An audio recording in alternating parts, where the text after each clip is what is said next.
ఇప్పుడు తెలంగాణలో రాజ్యాధికారం బీసీలకు దక్కేనా అంటే ఏం చెప్తారు సార్? సార్ అది సంఘటితంగా చేయాల్సిన కృషి అండి.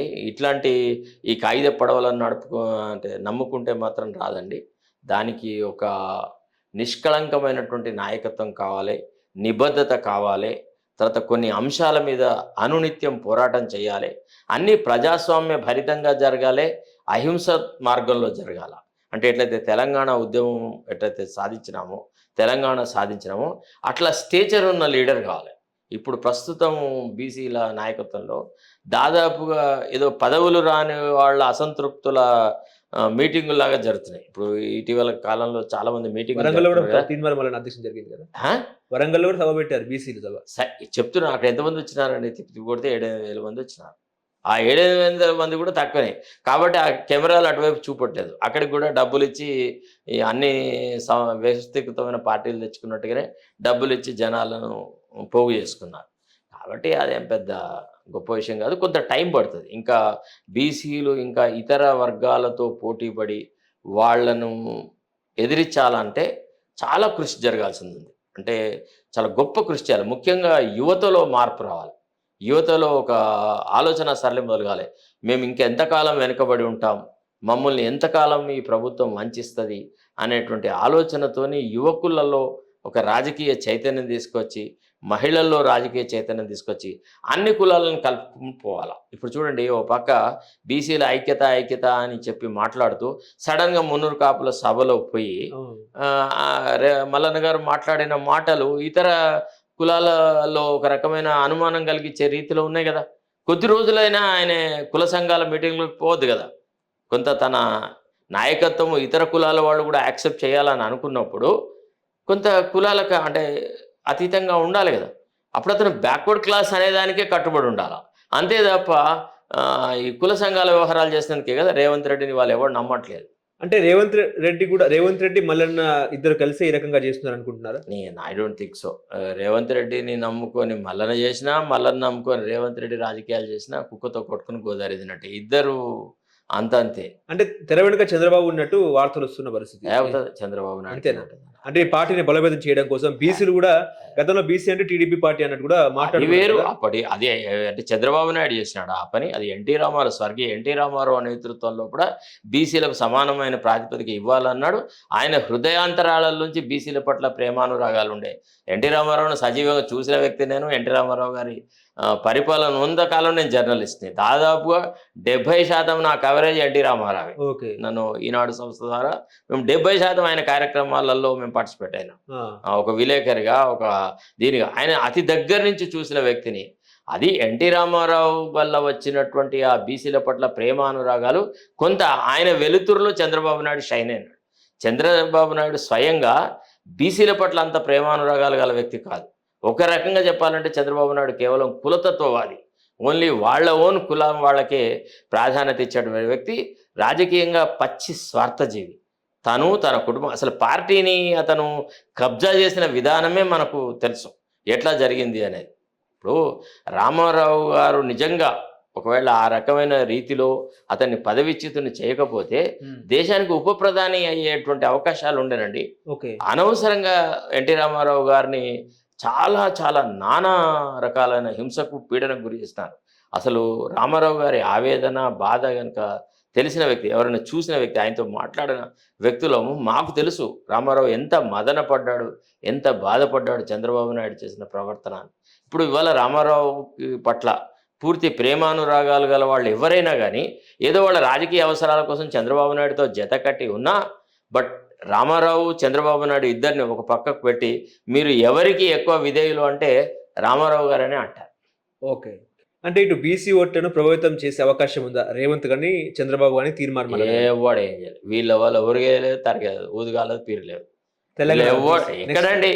ఇప్పుడు తన కొడుకు రాజకీయ భవిష్యత్తు కంటే అదనంగా ఆలోచించలేని వ్యక్తి చంద్రబాబు నాయుడు. తన కులము, తన ఇంట్రెస్ట్‌లు ఇండైరెక్ట్‌లీ చంద్రబాబు నాయుడు తోక రేవంత్ రెడ్డి. తన స్వార్థం కోసం పనిచేసేటాయన మల్లన్న. ఓకే. ఇక వీళ్ళతోని ఏం జరుగుతుందంటే అంత అవుతది. మీరు బీసీలను ప్లీజ్ దయచేసి బీసీల యొక్క సమున్నతమైనటువంటి అభివృద్ధికి గాని, కానీ అదే బీసీల జరుగుతుంది కదా సార్. తెలంగాణలో అదే అది జరుగుతుంది. చాలా బీసీ పొరపాటు సార్. ఏం మాట్లాడినా బీసీఏ మాట్లాడుతారు. మీకు బీసీ క్వశ్చన్ బీసీ చెప్పనా బీసీ సార్? బీసీ. సార్ ఈ నలుగురు ఆడిడ మీటింగులు పెట్టే వాళ్ళతో బీసీల ఐక్యత లేదు సార్. మీరు చాలా పొరపాటు పడతా ఉన్నారు. సామూహికంగా ఎవరైతే బీసీలు ఉన్నారో రెక్కాడితే డొక్కాడని బీసీలకి అదే వీళ్ళ వల్ల ఒరిగింది ఏం లేదు సార్. కరెక్ట్. వీళ్ళు నిజానికి ఒక విషయం అండి, మనం ప్రజాహితంలో కూడా రైతు బంధు రైతు భరోసా అనేటువంటి కార్యక్రమం మనం పెట్టినాం. ఓకే. రైతు భరోసాని తీసుకొచ్చి 15,000 రూపాయలు పర్ ఎకర్ ఇస్తా అన్నాం. ఇవాళ రైతాంగం అంతా ఎవరండి? బీసీలు కాదా? ఎస్. అందులో ఎస్సీలు ఉన్నారు, ఎస్టీలు ఉన్నారు, బీసీలు ఉన్నారు, అందరు ఉన్నారు. అట్లాంటి అంశం మీద ఎన్నడన్నా వీళ్ళు ఒక ప్రజా ఉద్యమం చేసినారా? మహిళలకు ఇవ్వాలన్న 2,500 విషయంలో మాట్లాడినారా? ఫీజు రీఎంబర్స్మెంట్ గురించి ఎన్నడన్నా మల్లన్న నోట ఒక మాట విన్నారా?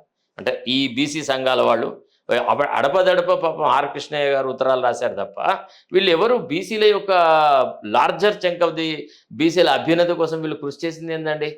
ఇవాళ ఎప్పుడైతే ఈ మూసీ ప్రాజెక్టు పెట్టేసేసి చాలామంది బీసీల ఇళ్ళనే కదా కూలగొట్టింది, మరి వీళ్ళు పోయి అక్కడ ఉద్యమం చేసినారా? ప్రభుత్వ పరంగా జరుగుతున్న ఆ కార్యక్రమాన్ని వ్యతిరేకంగా మాట్లాడినారా? ఇంకా మల్లన్న ఒక స్టేజ్లో రైతు బంధు అని అడిగితే చెప్పుచ్చుకొని కొడతామన్నాడు. అవును. అంత దుర్భాషలు ఆడినాడు. ఆయన ఎట్లా అంటే లార్జర్ చంక్ ఆఫ్ ది బీసీల యొక్క సంక్షేమం కోసం కృషి చేసిన వ్యక్తిగా ఆయనను పరిగణించాలో చెప్పండి దయచేసి. ఇప్పుడు గీత కార్మికులు ఉన్నారు, నేత కార్మికులు ఉన్నారు. ఇప్పుడు ఫర్ ఎగ్జాంపుల్ ఈ ప్రభుత్వం వచ్చిన తర్వాత నేతన్నలను ఎంత నష్టపెట్టింది? ఇప్పుడు ఆ బతుకమ్మ చీరల పేరు మీద ఎంతో కొంత నేతన్నలకు కొంత ఉపాధి అవకాశాలు దొరికేది. ఇవాళ నేతన్నల పరిస్థితి ఎంత దారుణంగా ఉందండి. వాళ్ళ తరఫున ఏమైనా మాట్లాడుతున్నారా? తను తప్ప పోనీ ఇప్పుడు మరి 4-5 స్థానాలు ఇవాళ ఖాళీ అయినాయి కదా, కాంగ్రెస్కి 4 స్థానాలు వచ్చే అవకాశాలు ఉన్నాయి ఎమ్మెల్సీలలో. మరి ఒక స్థానం నేతన్నలకు ఇవ్వమని అడుగుతున్నాడా? అడిగాడా?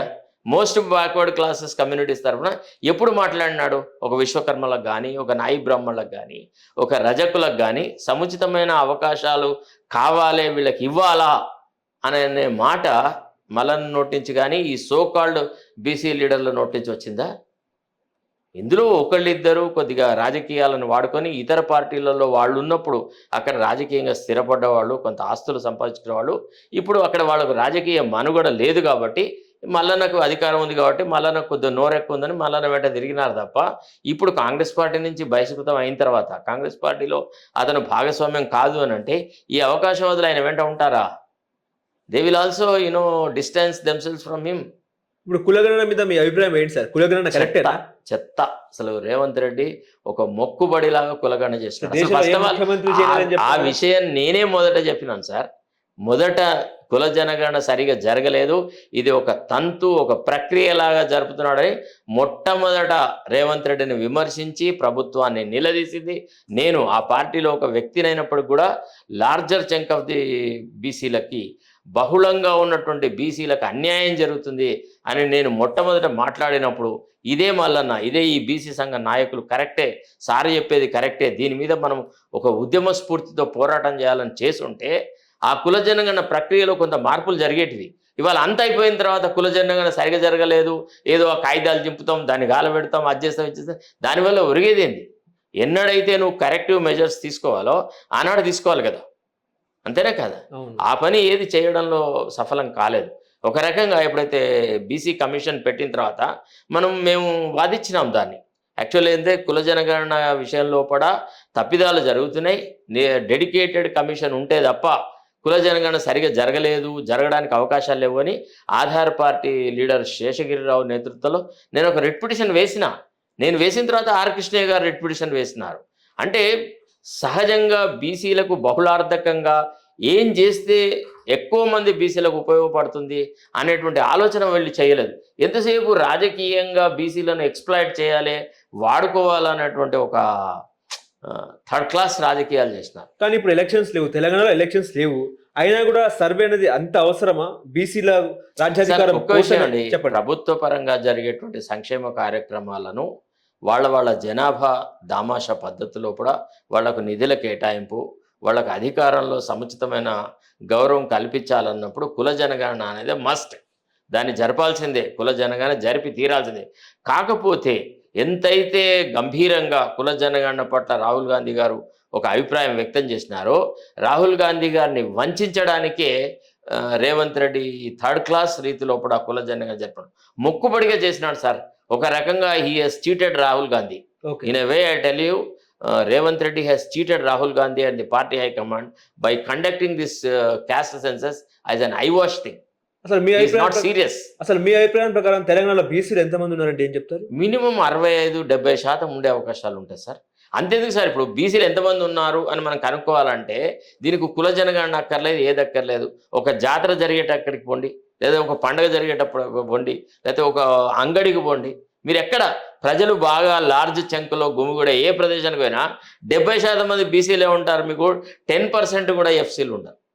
ఒక దేవాలయానికి పోయినా, ఒక ఎక్కడికి పోయినా, ఒక ప్రార్థనా స్థలానికి ఎక్కడికి పోండి, ఒక అంగడికి పోండి, మీకు కనబడుతుంది. ఇంకా ఎంతకంటే ఎక్కువ ఏం కావాలండి? వీళ్ళు ఏం కొత్తగా తీసి కనుక్కుంటారండి? వీళ్ళు ఎవరింటికైనా పోయినారా? ఎన్యూమరేషన్ సరిగా జరిగిందా? ఏదో ఒక అది ఇచ్చిన అంటే ఇప్పుడు ఈ పొన్నం ప్రభాకర్ ఇట్లాంటి వాళ్ళు అవకాశవాదులండి.